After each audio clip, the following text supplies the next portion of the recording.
So hello everybody and welcome back to another video. ठीक है, मेरा फेस कैम रोमन के पार्ट टाइमर से भी ज़्यादा पार्ट टाइम हो चुका है, लेकिन यस आज एक स्पेशल टाइम है बिकॉज हमारे साथ है the one and only the controversial person of this community, Ankit.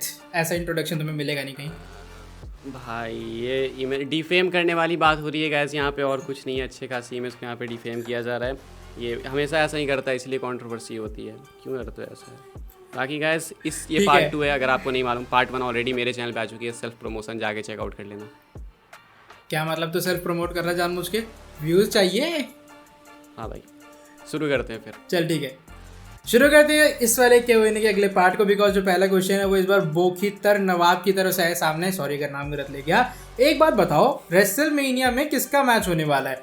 Roman versus कोडी या फिर पहले तो ये क्वेश्चन कम चिट्ठी ज़्यादा लग रही है। ये क्या है भाई इतने बड़ा? मुझे भी ये लगी। और आखिरी में जैसे लिखते हैं ना हम लोग थैंक यू, वो लिखा है लॉट्स ऑफ लव। मैं थोड़ा क्या है गियाडा, मैं बता रहा हूँ बंदे क्वेश्चन क्या, मैं नहीं पढ़ूंगा। और थैंक यू सो मच इतनी लंबी चिट्ठी के लिए। क्वेश्चन भाई का ये है कि जब रोमन कोडी का फ्यूड हो रहा है या फिर इन दोनों का मैच हो रहा है तो पॉल हेमन की टांग अड़ा रहा है बीच में। बताओ भाई। भाई कहना सिर्फ इतना था, भाई ने पूरी चिट्ठी लिख डाली एक्सप्लेन करते हुए। पॉल हेमन क्यों टांग रहा है? क्योंकि रोमन नहीं आ सकता है, रोमन मेगा स्टार है। अब इस पे क्या जवाब दे सकते हैं हम लोग तो ऑलरेडी भाई 10 दिन से रो रहे हैं कि रोमन नहीं आ रहा, रोमन नहीं आ रहा। तो एक तरीके से रोमन की तरह रोमन की जगह पॉल हेमन को ये लोग डाल देते हैं। अब क्या इसका क्या रीज़न हो सकता है यार? रोहन क्या इसका एक्सप्लेन क्या करूँ मैं इसमें? अरे छोड़ो, अगला क्वेश्चन मैं पूछूंगा हृदय हरमिलापी की तरफ से। मैं क्वेश्चन देख लूं, और ये है सबसे मैसिव एंड इंपॉर्टेंट क्वेश्चन। भाई तुम्हारी कंट्रोवर्सी कैसे सॉर्ट हुई बता ही दो। अब सॉर्ट हुई तो ठीक है, बट कंट्रोवर्सी करी क्यों वो इससे पूछो, क्योंकि इसकी वजह से कंट्रोवर्सी हुई थी, मेरी वजह से नहीं। क्योंकि आपको शुरू से मालूम है गाइस, मैं छोटा लड़का हूँ, तो इनोसेंस की वजह से लोग मुझे दबाते हैं। उसमें से एक ये है, इसने बहुत दबाया था मुझे। क्यों भाई? क्या क्या कह रहा है भाई? ये झूठी खबरें फैला रहा है। वीडियो की स्टार्टिंग में नहीं, हाँ पिछले पार्ट 1 में मैंने बताया था कि ये कंट्रोवर्सी करता है। मैं भोला भाला इंसान हूँ यार, तुम्हें मेरी शक्ल से लगता है मैं कंट्रोवर्सी करता हूँगा। आई एम क्या कहते हो उसे, खुदा से जमान, अरे नहीं, हाँ डीप डाउन पर्सन। अरे कौन सी अंग्रेजी वाली लाइन होती है? देखो भाई, ये झूठ बोल रहा है, इसलिए बार बार ये गड़बड़ कर रहा है। मैं सच बोल रहा हूँ, इसलिए एक बार बोल रहा हूँ। मैं समझाता हूँ, कंट्रोवर्सी ज़्यादा कुछ नहीं थी, वो बस छोटी मोटी झगड़े थे जो कि होते रहते हैं। शॉर्ट कैसे हुई? कुछ नहीं हुआ, हम दोनों डिस्कॉर्ड पे मिले, हाँ थोड़ी हंसी मजाक हुई, बात खत्म, एंड बस आज वीडियो बन रही है। तो शॉर्ट होने में ऐसा मेरे हिसाब से शॉर्ट होने में टाइम नहीं लगता, आपकी कितनी भी बड़ी लड़ाई हो। हाँ वो अलग बात है कि अब घर में मर्डर हो जाए तो ऐसे फिर वो शॉर्ट नहीं हो सकता, ये सारी चीज़ें शॉर्ट हो जाती है। Next question. वैसे से एक्सपीरियंस नहीं है ना, ये सिंगल लॉन्डे से, इसलिए पता नहीं लड़कियों की लड़ाई क्या होती है। तुम्हें पता है, तुम लड़कियों के बीच में रहते हो भाई, मैं तो अकेले। ठीक है, अगला जो क्वेश्चन है वो इस बार निशा गेमिंग की तरफ से आया सामने। Please pick my question. वाह वाह। इस कोडी रोड्स कल भी AEW में आ रहे हैं बिकॉज हरवाना है रोमन कोडी को। भाई क्या लिखा है? अनफॉर्चुनेटली रोमन हार जीतेंगे। भाई कुल मिला के कहानी इनकी भी कुछ लंबी चौड़ी है, और इनका कहना ये है कि कोडी आया AEW से है तो रोमन को अगर हरा देगा, मुझे लग रहा है क्वेश्चन का यही मतलब है। तो WWE का सेंस नहीं बनेगा कि WWE स्टार हार रहा है। तो क्या कहूँ मैं इसमें? मुझे तो कोई आइडिया नहीं भाई। मैं कहूँगा, मैं इस पे कहना चाहता हूँ, इनका भी क्वेश्चन नहीं है, पर इतनी बड़ी बात क्यों लिखते हो भाई तुम लोग? अगर छोटा सवाल है, यही सवाल है कि AEW से आए कोडी रोड्स रोमन को हराएंगे, सही लगेगा? क्योंकि WWE के अंदर भी बहुत सारे डिजर्विंग टैलेंट्स है। तो ये मैं भी शुरू में कह रहा था कि भाई यार ये कोडी आएगा AEW से, तो मतलब सही नहीं लगा। लेकिन शुरू में मैं कह रहा था, लेकिन बाद में मुझे पता चला कि फिर अब कोडी के अंदर वो चीज़ है, मतलब वो डिजर्विंग है। तो फिर आप इसलिए नहीं हरा सकते कि वो AEW से आए, कोडी डिजर्विंग है, इस रीजन की वजह से नहीं हरा सकते। सो AEW को इसी क्वेश्चन से ही हटा दो, इसका कोई लेना देना नहीं है इस चीज़ से। रोमन और कोडी के मैच से कोई लेना देना नहीं है AEW का।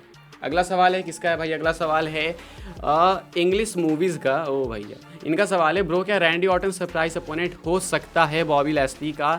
इससे बॉबी को अच्छा मैच भी मिल जाएगा। क्या लगता है रोहन भाई, हो सकता है सर? नहीं देखो, मुझे लग रहा है जो रैंडी ऑर्टन अगर बाय चांस रेसलमेनिया में वापस आ रहे हैं, या फिर वो सिंपल आके वापस आ जाएगा आरके ब्रो के साथ में, जस्ट एक मैसिव पॉप मिलेगा। या मुझे लगता है ना कि बॉबी का सीन LA नाइट के साथ हो सकता है या वाइट के साथ में। और मुझे लगता है नहीं किसी, बिकॉज देखो अगर ऑर्टन और बॉबी का मैच हो रहा है, ऑफकोर्स दोनों में से कोई ऐसा स्टार नहीं जिसे WWE हराएगी, तो इसलिए मुझे लगता नहीं ये मैच होगा। I guess maximum Orton can attack Cody Rhodes, इससे ज़्यादा शायद रेसलमेनिया में नहीं होगा कुछ। लेकिन अगर ये हो जाए वो भी बहुत मैसिव चीज़ है। वैसे भी बॉबी लैस्ली का तो शायद LA नाइट से मैच होगा, सुनने में ये आ रहा है, तो लगता नहीं कि उसे अपोनेंट की जरूरत पड़ेगी। Next question. चलो ठीक है, जो अगला क्वेश्चन है इस पर वंशिका देव की तरफ से है सामने। क्या रेसलमेनिया 39 में एक दो मैचेस और स्टिपुलेशन लगेगी, for example Rey Mysterio versus Dominic के मैच में? तो ये क्वेश्चन कुछ इंटरेस्टिंग है। हाँ, तो इसका जवाब मैं देता हूँ। मुझे नहीं लगता है, क्योंकि इनका रे मिस्टीरियो डोमिनिक में तो नहीं लगता, क्योंकि इनके मेरे हिसाब से सीरीज ऑफ मैचेस होंगे, तो ये पहला मैच है तो पहले में तो नहीं लगती है। एंड इसमें स्टिपुलेशन की जरूरत भी नहीं है, क्योंकि आप इसको ऑलरेडी एक सेकंड टर्म दे सकते हो मैच के अलावा, वो है फादर वर्सेस सन, तो इसमें तो नहीं लगने वाला। बाकी इसके अलावा भी किसी में नहीं लगने वाला मेरे हिसाब से, तो कोई ऐसा मैच नहीं जिसमें लगने वाला है। I don't think so. अगला सवाल, अगला है मेरा, हाँ मेरा टर्न। यह है नमन सोनी की तरफ से। इनका कहना है सेथ को क्या डब्ल्यूडब्ल्यू फिर रेसलमेनिया में हरवाने वाले हैं? तो बताओ भाई, सेथ के साथ फिर वही होने वाला है क्या? लोगन पॉल हरा के चले जाएंगे?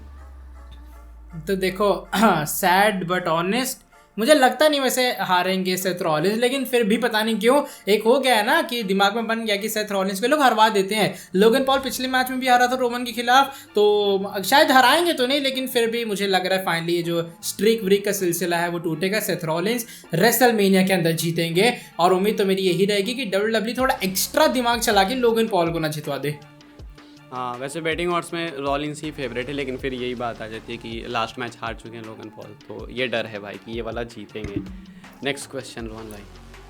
चलो नेक्स्ट क्वेश्चन इस बार सीमा पांडे की तरफ से है सामने। Why don't you both start a Indian wrestling promotion? भाई पैसे दे यार, स्टार्ट करना है मुझे।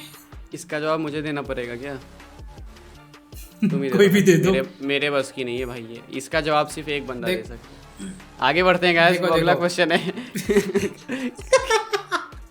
ठीक है, समझ गया। अगला क्वेश्चन है सौम्य आरबी का, एंड इनका कहना है प्लीज आंसर, क्या रैंडी ऑर्टन को आरक्यू के साथ कंटिन्यू करना सही रहेगा? हाँ, ये बहुत सीरियस क्वेश्चन है। इनका कहना है क्योंकि ऑर्टन की जो भी करंट सिचुएशन है वो उनके आरक्यू मेन मूव की वजह से, फिनिशर की वजह से, तो इनका मेन क्वेश्चन है कि क्या वो वापस आके रिटर्न करके वो मूव फिनिशर देना सही रहेगा या फिर नहीं देना चाहिए? क्या कहते हो रोहन भाई इसके बारे में, क्योंकि वापस तो आ रहे हैं ऑर्टन अब। देखो मेरे हिसाब से अगर देखा जाए, आरके ऑफ कोर्स एक सिग्नेचर मूव है रैंडी ऑर्टन का, जिसके कारण वो इंसान फेमस है, या फिर उस बंदे ने उस मूव को फेमस किया, जो मर्जी कह लो। अब अगर हेल्थ पे बात आ रही है कि अगर ऑर्टन फिर से ये मूव करते हैं या फिर उनकी बैक के ऊपर जोर पड़ता है तो ऑर्टन की हेल्थ को दिक्कत है, तो भाई मेरा ये रहेगा, ऑफ कोर्स मैं बहुत बड़ा ऑर्टन फैन हूँ, लेकिन भाई मुझे नहीं देखना आरके यार, उस बंदे की हेल्थ को प्रायोरिटी पे रखना चाहिए। और आगे स्पंट किक भी एक अच्छा ऑप्शन है जिससे सुपरस्टार्स इंजर्ड हो जाते हैं, लेकिन फिर भी अगर ऑर्टन की हेल्थ पे बात है तो मैं यही प्रेफर करूंगा एज ऑर्टन फैन की नहीं भाई आरक्यू रहने दो, कोई बात नहीं, हम पुरानी क्लिप्स देख लिया करेंगे, लेकिन हेल्थ पे कोई दिक्कत नहीं आनी चाहिए। सही बात है भाई, पे बिल्कुल परफेक्ट बात कही है, लेकिन मेरे हिसाब से ये आरक्यू दिलवाएंगे डब्ल्यूडब्ल्यू वाले, क्योंकि पंट किक में इनको भी वो फील नहीं आएगी एंड वो मोमेंट्स उतने नहीं मिलेंगे मेरे हिसाब से। चलो अगला क्वेश्चन इस बार रियल रेसलिंग फैन की तरफ से आए सामने। According to you ending of WrestleMania 39, तो बताओ भाई कैसे एंड होगा?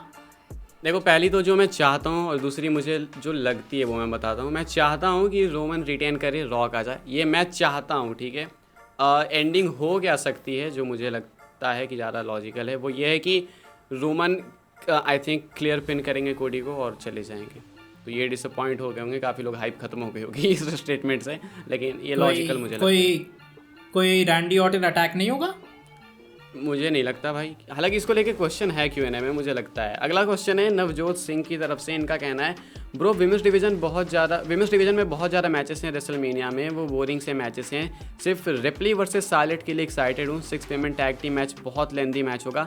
So W W low number of female division matches, और क्या आपको भी विमेंस डिवीजन? इनका कहना है कि बेसिकली जो विमेंस मैचेस है रेसलमेनिया में काफ़ी ज़्यादा हैं, इतने नहीं होने चाहिए थे, बोरिंग मैचेस है मैक्सिमम। तो इनका कहना है कि क्या आपको भी बोरिंग लगते हैं ये मैचेस? क्या डब्ल्यूडब्ल्यू को नंबर्स कम करने चाहिए? क्या कहते हो रोहन भाई? तो देखो इसके ऊपर मैं एक चीज़ तो कहना चाहूँगा कि हाँ कुछ पॉइंट पे बोरिंग लगते हैं। आई मीन भाई अगर तू और मैं जब वॉच अलॉन्ग करते तो उसमें भी होता है ना कि एक पॉइंट जो बाथरूम ब्रेक वाला होता है, मैं कहूँगा इस चीज़ को। मैं देखो पहली बात ये जो बियांका बिलेर रास्का का मैच है that is going to be a classic match. Rhea Ripley Becky जो शार्लेट का मैच है वो भी अच्छा है, लेकिन हाँ बंदे ने बात सही है, 6 वुमेन जो टैग टीम एक्शन है ना वो बहुत लंबा खींचने वाला है यार। आई मीन जब वॉच अलॉन्ग करेंगे तब वो प्रेशर फील होता है कि क्या देख रहा हूँ मैं। तो शायद डब्ल्यूडब्ल्यू को थोड़ा अगर मैच कार्ड क्वालिटी वाला रख रही थी तो इन्हें सिंगल मैच के अंदर कन्वर्ट करती तो ज़्यादा अच्छा नहीं रहता? सभी बोर होते हैं क्योंकि वॉच अलॉन्ग भी हम लोग करते हैं, तो इस टाइम पे अभी मान लो ये मैच चल रहा है तो इस टाइम पे वॉचिंग जो गिरेगी जो डाउन होगी उससे हाँ। पता चलता है कि लोग का क्या इंटरेस्ट रहता है। मेरे हिसाब से ये हर स्पोर्ट में विमेंस का यही हाल है, लोग नहीं इतना इंटरेस्ट लेते हैं। क्रिकेट की भी देख लो आप लोग, खैर उसमें ज़्यादा हम लोग घुसेंगे नहीं। अगला सवाल क्या पूछना है रोहन मतलब, भाई एक मिनट, क्या मतलब, तुम अगर एलेक्सा ब्लिस की वीडियो डालोगे तो ज़्यादा व्यूज़ आएंगे?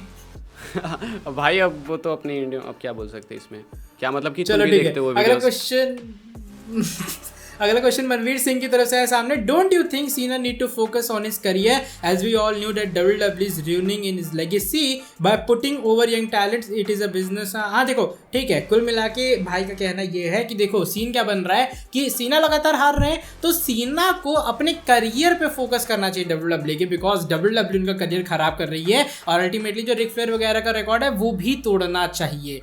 तो क्या सीना को फोकस करना चाहिए भाई, क्या लगता है? भाई ये मेरा भी कंसर्न है कि जिस तरीके से सीना हर मैच में ही हार जाता है, अभी पार्ट 1 में शायद हमने ये बात करी इस चीज़ के ऊपर, तो वो चीज़ मुझे भी बिल्कुल सही नहीं लगती। तो मैं तो चाहता हूँ कि रेसलमेनिया में जीते सीना, लेकिन वो नहीं होने से रही बात है कि क्या WWE छोड़ देना चाहिए, मतलब ऐसे अपने करियर पे ध्यान देना चाहिए। तो आई थिंक कि इस एज में सीना ऐसा भी नहीं है कि वहाँ हॉलीवुड में बहुत ज़्यादा ध्यान ले लेंगे, ऐसा भी नहीं है, क्योंकि सीना की भी एक एज हो चुकी है, यंगस्टर नहीं है जॉन सीना कि यहाँ से फोकस हटा के वहाँ पे ज़्यादा ध्यान देंगे। तो मेरे हिसाब से वो जो बैलेंस बना के चल रहे हैं वो सही है, एंड वो WWE तो नहीं छोड़ेंगे, ऐसा सीना कहते हैं। तो वो जब तक नहीं छोड़ेंगे तब तक किसी के कहने से कुछ नहीं होने वाला। अगला क्वेश्चन इस Q&A का आखिरी क्वेश्चन है पार्ट 2 का, एंड अगर आपको ऐसी Q&A वीडियोस और से अगर आपको पसंद आई होगी तो आप लोग कमेंट करके बता सकते हो, हम लोग आगे डिसाइड करेंगे। ये आखिरी क्वेश्चन है वो है रेसलिंग का अड्डा की तरफ से। भाई का कहना है, भाई WWE 2-3 बार रोमन की पुरानी टाइटल रिलिंक्विश वाली वीडियोस पोस्ट कर रही है, क्या ऐसा हो सकता है रोमन रेसलमेनिया में टाइटल रिटेन कर ले और रेसलमेनिया में ही WWE कोई इंजरी एंगल दिखाए और फिर रोमन टाइटल रिलिंक्विश कर दे और दोनों टाइटल्स में चैंपियनशिप के लिए अलग अलग टूर्नामेंट मैच हो? मतलब टाइटल रिलिंक्विश करने के बाद टूर्नामेंट की बात है कि रोमन ऐसा कर सकते हैं क्या? बताओ रोहन भाई। तो देखो मैं ये तो जानता हूँ कि रोमन ब्रेक तो चाहता है भाई बंदा WWE से, वो बंदा इतना कंसिस्टेंट वे में लगातार परफॉर्म कर रहा है ना, तो देखा जाए एंगल बुरा नहीं है। मतलब अगर तुम दिखा दे के वाली इंजरी कि बंदा इंजर हो गया है, टाइटल रिलिंक्विश करनी पड़ रही है, अरे तुम वो छोड़ो यार, तुम अपने पर्सपेक्टिव से भी सोचो एज अ कंटेंट क्रिएटर। अगर ऐसा होता है तबाही मच जाएगी भाई। जिस दिन रोमन ने आके टाइटल रिलिंक्विश की थी ना मंडे नाइट रॉ में, मुझे याद है वो दिन, मुझे लगा था कल रॉ में तो कुछ होने नहीं वाला खास, and suddenly Roman just relinquish the title due to leukaemia. तो मुझे लगता है अगर रोमन को ब्रेक चाहिए WWE से, उनकी अनडिफीटेड स्ट्रीक को WWE नहीं तोड़ना चाहती, then this is one of the most preferable चीज़ जो कि WWE को करनी चाहिए। बाकी भाई तेरे हिसाब से क्या होगा ये, ऐसा कोई चांस वांस? मेरे हिसाब से नहीं लगता, क्योंकि लास्ट ईयर भी यही चीज़ थी, जब रोमन शायद इंजर्ड वगैरह हुए थे हल्के से रेसलमेनिया 38 में प्रॉक्स से मैच के बाद, तो लोगों का भी यही कहना था। तो वो नहीं कराएगी WWE, रिलिंक्विश तो नहीं करेंगे। हाँ हो सकता है ड्राफ्ट के बाद स्प्लिट हो, उस तरीके से होगी अगर रोमन जीतते हैं तो, बट ऐसे रिलिंक्विश नहीं होगी टाइटल। एंड ये थी part 2 Q&A video guys, and part 1 part 2 दोनों हो ही चुका है कंप्लीट। अब आपसे सवाल ये है कि रोमन जीतेंगे या कोडी, क्योंकि आपके भी मोस्टली सवाल यही थे हमसे, तो हमारा भी सवाल आपसे यही है कि क्या रोमन जीतेंगे या फिर अमेरिकन नाइटमेयर कोडी रोड्स?